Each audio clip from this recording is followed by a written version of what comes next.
everybody. Welcome to the Southside Storytime to Go. This is something new we've added. Kids can check out the Southside Kids Room on the website, hover over different pictures that they see, and click on the links. They'll take them to puppet shows and STEM activities. But this one is our second installment of Storytime to Go. One of the things that makes this a little different is there'll be a new story added to the playlist every 2 weeks. And there'll be a to-go bag, something like this, that will be available at the South Side for you to pick up, and it has activities in it that will go along with each story time. This one is called Bunny's Book Club by Annie Silvestro and is illustrated by Tatiana Maiweiss. This is the first in a small series of books about Bunny and her animal friends who come to love the library. And that's what we want you guys to do. Inside, this is one of my favorite parts. When I was a little girl, this is how we had to check out books. There was a card, and you would sign your name there, and the librarian used to stamp it whenever it was due. Of course, we don't do that anymore that we have computers, but all right. Bunny loved books. Me too. He loved them ever since he first heard the lady with the red glasses reading aloud outside of the library. See, they're having story time outside. As he listened, Bunny imagined himself climbing mountains and captaining a ship and ruling a kingdom. See, that's what a book can do. It can take you anywhere you want to go in your imagination, and you never have to leave your house. But when summer ended, story time moved back inside. Bunny wasn't sure if animals were allowed inside the library, but Bunny was sure he could not live without books. Night after night, he could hardly sleep for wishing. He had to do something. So with a flashlight in his paws and a hope in his heart, Bunny jumped out of bed and tiptoed through the dark. But when he reached the library door, it was locked.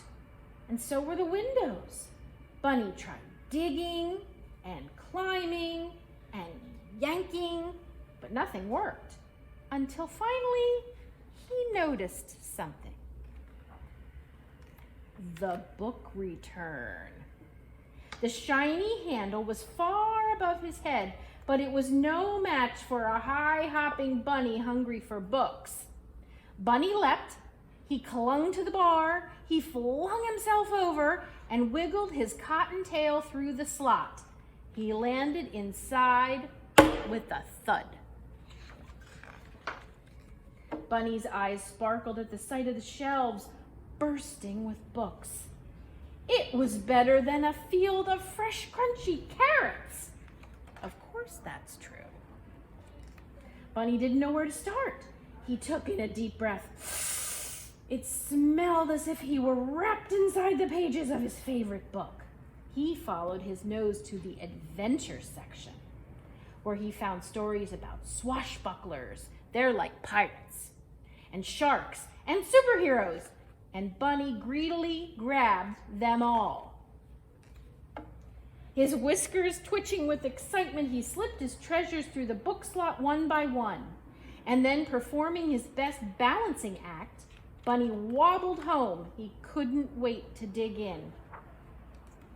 And so Bunny returned to the library each night.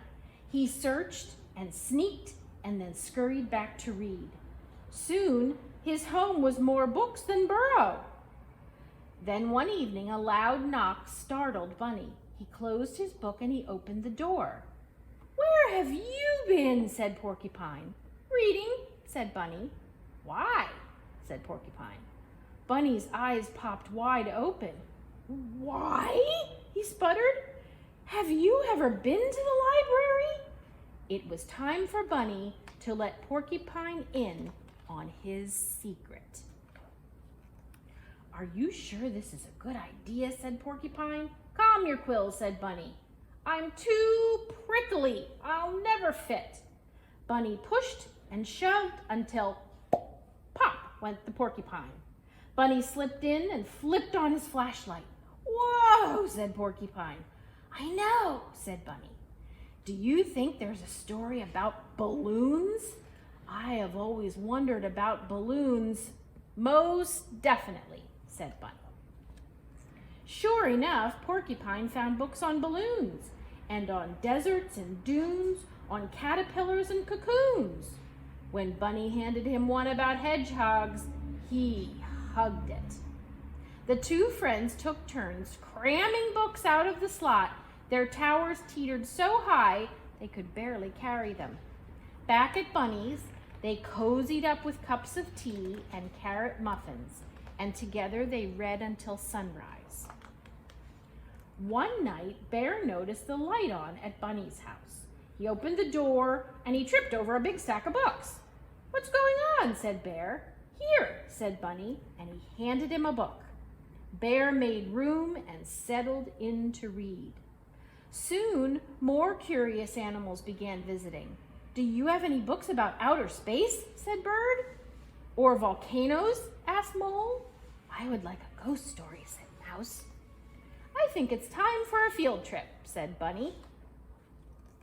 One by one, the animals stuffed themselves inside the library. Of course, Bear caused a little bit of delay. They scattered about, sniffing the stacks and pawing over pages. Squirrel gathered stories about the circus, and Raccoon nabbed one about outlaws and bandits, and Frog found a fairy tale. No one heard the key on the front door. No one heard the clack, clack, clacking of footsteps, and no one heard the light switch flick on. What do we have here? Asked the librarian, and the animals looked up in shock. Bunny gasped. Porcupine gaped. Bear groaned. Follow me, she said. The animals marched slowly behind her. We're done for, whispered Porcupine. All libraries have rules, said the librarian sternly. Bunny's whiskers trembled. Porcupine's back bristled. Bear eyed the door, and Bunny stepped forward to take the blame. The librarian leaned down. The first rule is, every book lover must have one of these. And she handed Bunny and his friends shiny new library cards. Now you can borrow books, she said, smiling, as long as you remember to return them, of course. Bunny couldn't believe his ears. They could keep coming to the library. He beamed at his fellow readers and then bounced to the shelves. He picked the perfect book, and he proudly checked out the very first official selection for Bunny's Book Club. They're all there, and they're all having fun reading their books. So inside this week's little to-go bag, the ones I said that looks kind of like this, we have some bunny activities and some reading games, but we also have something very special. Thanks to our friends at Peeps, stop by and pick up your bag this week. Take care, everybody. Bye-bye.